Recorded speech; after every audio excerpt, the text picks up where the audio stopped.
आपको एक्सरसाइज 7.3 तक ही है, उसके आगे का पोर्शन आपका रिमूव है। तो आपके पास जो लास्ट वाला थ्योरम था 7.5, ये आपका कल वीडियो में हो चुका था।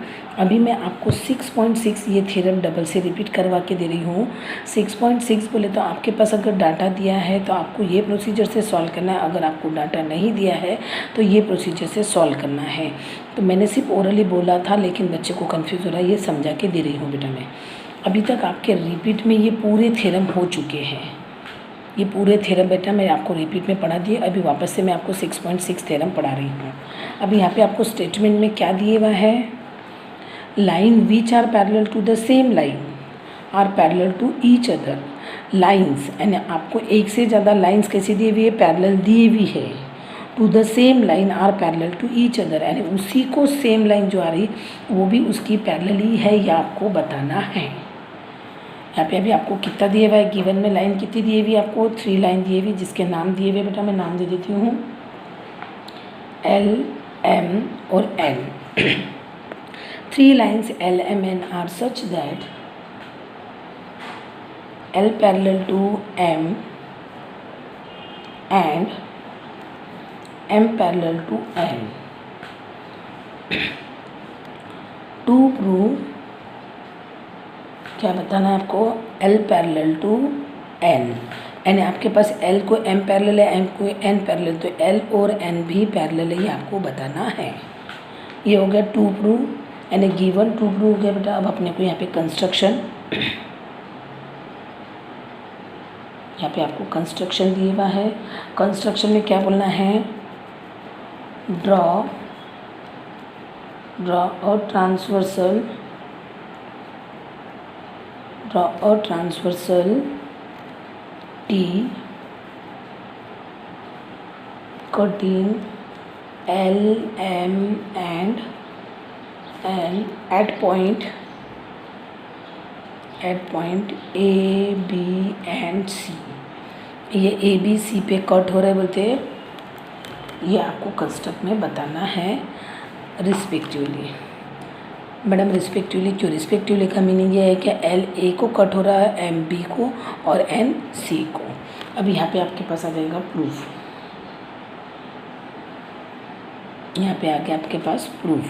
अभी देखो बेटा यहाँ गिवन टू प्रूफ, यहाँ पे अभी प्रूफ में आपको क्या लिखना है, line L parallel to M, ये आपको गिवन में दी हुआ line M parallel to N and transversal T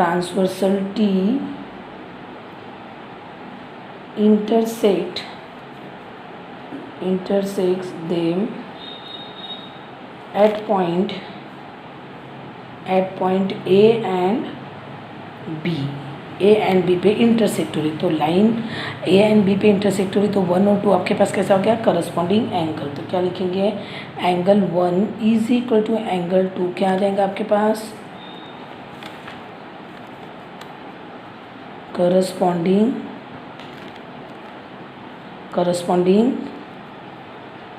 angles. ये हो गया आपके पास करस्पॉन्डिंग एंगल। फिर आपके पास M और N भी वैसे ही दिए हुआ है, तो क्या लिखेंगे अपन, M parallel to N and transversal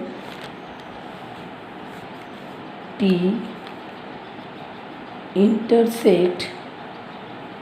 intersect at point B and C। B and C पे वो कैसा हो रहा बोलते हैं, इंटरसेक्ट हो रहा, तो क्या आ जाएगा यहाँ पे, angle 2 is equal to angle 3। देखो एंगल 2 और एंगल 3 कैसा आ जाएगा, करस्पॉन्डिंग एंगल,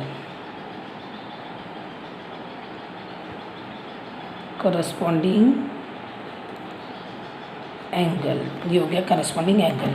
अब इसको नाम 1 दो, इसको नाम 2 दो, क्या आ जाएगा बेटा, इसको नाम अपन 1 देंगे और इसको नाम अपन 2 देंगे।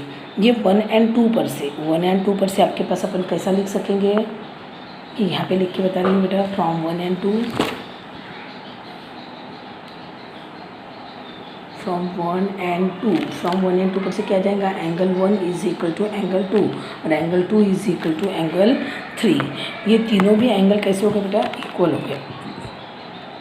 ये तीनों एंगल कैसे हो गए आपके पास, इक्वल हो गए 1 और 2 पर से। तो आपके पास अपन इसको ऐसा लिख सकेंगे, angle 1 is equal to angle 3, angle 1 is equal to angle 3 अपन ऐसा लिख सकते हैं। तो क्या लिखेंगे, but these are corresponding angle, क्या लिखेंगे, but these are corresponding angles, these are corresponding angles. तो क्या आ जाएगा, line L parallel to N corresponding angle axiom,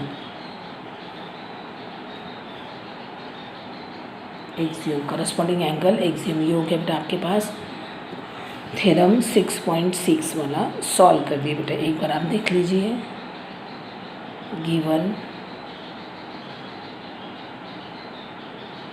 फिर 2 ब्लू दिए हुआ है, फिर कंस्ट्रक्शन में आपके पास ड्रॉ करे अपन ने एक ट्रांसवर्सल जो इंटरसेक्ट हो रहा बोलते ABC पॉइंट पे। फिर प्रूफ में अपने पास जो दिए हुए पहले 2 लाइन उसको अपन ने पैरेलल बना के करस्पॉन्डिंग एंगल लिखे। फिर सेकंड इसमें M और M ये दिए हुआ है, इसको अपन ने करस्पॉन्डिंग लिखे। फिर इक्वेशन 1 और 2 पर से अपन ने ये दोनों पर से line L parallel to line N अपन ने ये बताए करस्पॉन्डिंग एंगल एक्सियम पर से। ये हो गया बेटा आपके पास 6.6 थ्योरम यहाँ पे सॉल्व हो गया। अभी आपका रिवीजन में फर्स्ट नंबर का लेसन स्टार्ट हुआ है, नंबर सिस्टम। अभी नंबर सिस्टम में आपके पास एक नंबर लाइन बनाना है। नंबर लाइन बनाते समय आपको ये ध्यान रखना है कि इसके बीच का जो डिस्टेंस रहेगा वो इक्वल होना चाहिए। इस स्केल से आपने ये इक्वल डिस्टेंस लेना, अगर ये डिस्टेंस इक्वल नहीं रहा तो ये रॉन्ग होता है।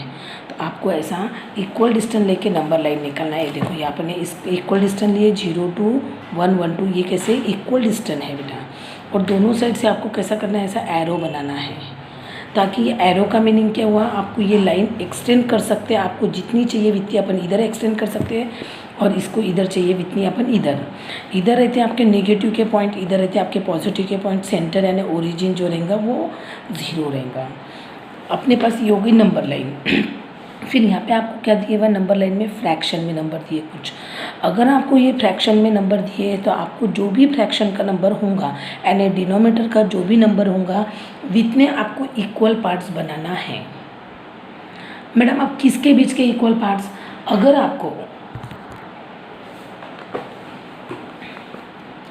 अगर देखो बेटा आपको ऐसा नंबर दिया है 2/4, 6/4, 9/4, -2/4, -1/4, 0/4 इज इक्वल टू क्या होता है 0। अगर आपको ऐसे नंबर्स दिए हैं तो देखो यहाँ पे आपके पास अपन ने पहले नंबर लाइन बना लिए। यहाँ पे अपन ने 0, 1, 2, 3, क्योंकि अपने को डिनोमिनेटर में कितने नंबर दिए हुए हैं 4, तो 0 और 1 के बीच में कितने इक्वल पार्ट्स बनाना है, 4 इक्वल पार्ट्स। ये बना 1, 2, 3, 4 आया 1, यानी 4/4 करते हैं, यानी ये हो गया 1/4, 2/4, 3/4 और 4/4 बोले तो कितना लिखे अपन ने 1। फिर उसके बाद में और 4 इक्वल पार्ट बनाए 1, 2, 3, 4, यानी आपके पास ये आ गया 4/5, सॉरी 5/4, 6/4, 7/4 और 8/4। 8/4 बोले तो आंसर कितना आ गया 2 आ गया। फिर और इक्वल 4 पार्ट बनाए, 4 पार्ट्स बनाए बेटा 1, 2, 3, 4। फिर आ जाएगा 8 के बाद 9/4, 10/4, 11/4 और 12/4। 12/4 बोले तो कितना हो गया 3। यानी आपको डिनोमिनेटर में जो नंबर दिया रहेगा वितने इक्वल पार्ट्स 0 और 1, 1 और 2, 2 और 3 इसके बीच में आपको बनाना है। सो ऑन बोले तो आगे आपको अगर और नंबर दिए होंगे तो आपको इसके आगे और भी बनाना है। अगर आपको इसके आगे के नंबर नहीं दिए होंगे तो यहाँ पे अपन एरो करके इसको स्टॉप कर सकते हैं बेटा। सेम वैसे नेगेटिव में भी आपको वैसे ही करना है। जैसे आपको नेगेटिव में यहाँ पे -2/4, -1/4 दिया है तो 0 और 1 के बीच के ही इक्वल 4 पार्ट्स बनाए, क्योंकि आपको ये 2 ही नंबर का काम है। यहाँ पे देखो 1, 2, 3 और यहाँ पे 4 कितने आए बेटा, देखो ये 1, 0, 2 यानी -1/4, -2/4, -3/4, -4/4 इज इक्वल टू कितना गया -1। फिर आपको ये जो भी नंबर दिए हुए वो आपको इस पर प्लॉट करना है। जैसा आपको दिया हुआ है 2/4, कितना दिया है 2/4, तो देखो यहाँ पे आपके पास 2/4 को हाईलाइट कर दिया अपन ने, इसको डॉट करके उसको सर्कल बनाना ताकि हाईलाइट करे, आपको समझ में आया। फिर 6/4, तो देखो यहाँ पे 6/4 को भी अपन डॉट करके हाईलाइट कर दिए, एंड 9/4, फिर 9/4 को भी हाईलाइट कर दिए।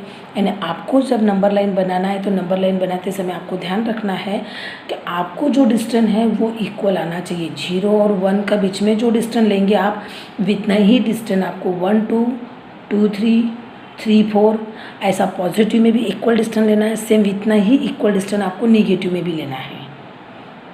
सेम वैसे ही आपको इसमें भी क्या करना है, अगर डिनोमिनेटर में जितना पार्ट्स दिया है इतने 4 इक्वल पार्ट 0 और 1 के बीच में बनाना है, लेकिन डिस्टेंस इक्वल होना चाहिए।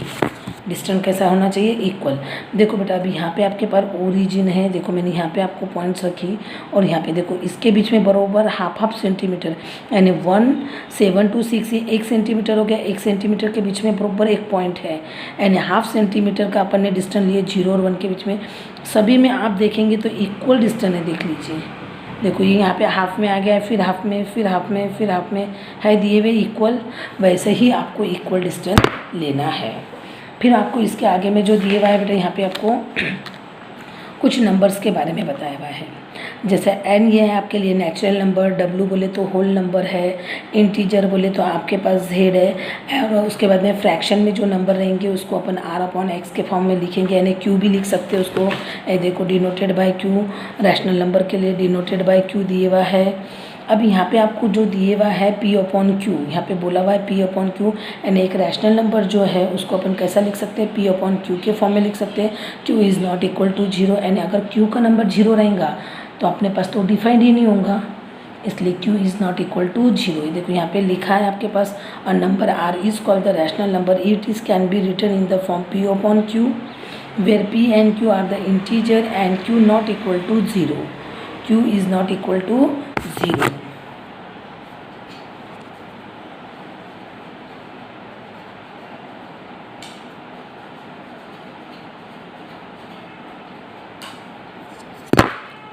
q is not equal to 0 हो गया। आपके पास यहाँ पे जो दिए हुआ है q नॉट इक्वल टू 0 क्यों है, ये भी मैंने आपको समझा दिया बेटा। फिर यहाँ पे आपको कुछ एग्जांपल दिए हुए, वो एग्जांपल आप पढ़ लो। यहाँ पे जैसा 1/2 है, यही 2/4 है, यही 10/20 है, यानी आपको ये 1/2 है। अगर इसको 2 से मल्टीप्लाई करें तो आपको ये मिल रहा है। अगर ये 1/2 को 5 से मल्टीप्लाई करेंगे तो ये मिल रहा है, सॉरी 10 से मल्टीप्लाई करेंगे तो ये मिलेगा।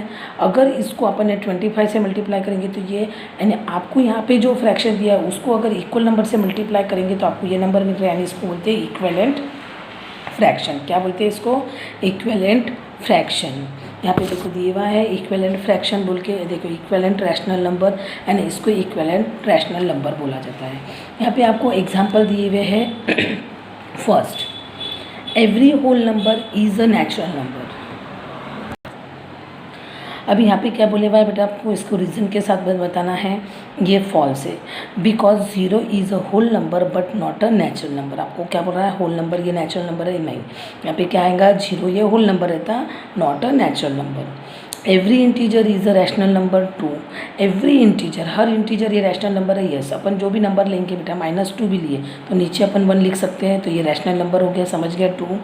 फिर 3 में every rational number is a integer. Her rational number ये इंटीजर होगा क्या, हर रैशनल नंबर इंटीजर। अब इंटीजर में तो बेटा आपके पास नेगेटिव भी आ गए और पॉजिटिव भी आ गए। अगर मैंने ऐसा लिया यहाँ पे तो इंटीजर, ये तो आपके पास क्या बोल रहा है, हर रैशनल नंबर, एवरी क्या लिखा है, every rational number is an integer. अब देखो यहाँ पे फॉल्स क्यू और कैसा आया, 3/5 इज़ नॉट अ इंटीजर। अब 3/5 अगर इसको अपन ने सॉल्व करेंगे बेटा तो आपके पास 0 पॉइंट समथिंग आंसर आ गया। और जो अगर पॉइंट में आंसर रहता वो इंटीजर रहता है क्या, नहीं, वो तो डेसिमल का रहता है, इसके लिए अपन ने वो फॉल्स लिखे। अब यहाँ पे सेकंड वगैरह जो एग्जांपल है वो अपन कल अगले वीडियो में पढ़ेंगे। इसको थोड़ा आप पढ़ लेना ताकि समझने में आपको आसानी होगी। और जो भी डाउट है वो 6 से और 7 के बीच में आप मुझे पूछिए।